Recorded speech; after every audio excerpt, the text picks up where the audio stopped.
मेरे अजीज हिंदुओं, आपने स्वयं पढ़ा मार्कंडेय पुराण गीता प्रेस गोरखपुर से प्रकाशित में अध्याय रौच्य मुनि की उत्पत्ति कथा में प्रमाण है कि रुचि ऋषि के पूर्वज स्वयं शास्त्र विधि रहित श्राद्ध आदि द्वारा पितर पूजा करके पितर बने खड़े हैं, फिर अपने बच्चे को गुमराह कर रहे हैं जो शास्त्र विधि अनुसार यानी कि वेदों अनुसार साधना कर रहा था।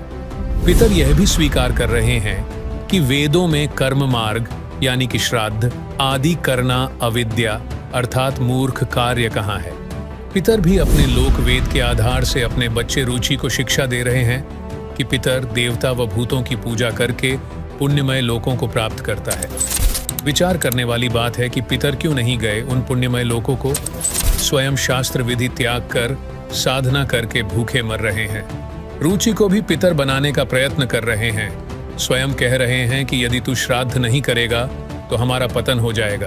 भावार्थ है कि श्राद्ध करने से ही पितरों को आहार मिलता है। फिर उनके पुण्य कहाँ गए?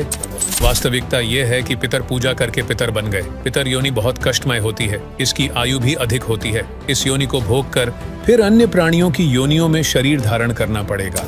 अब आपके मन में प्रश्न उठ रहा होगा कि फिर आप पूर्ण मोक्ष किसे मानते हैं?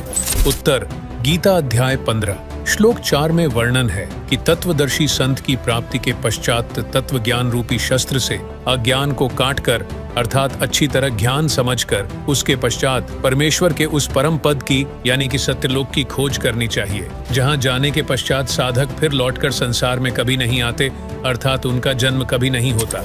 जिस परमात्मा ने सर्व रचना की है केवल उसी की भक्ति पूजा करो।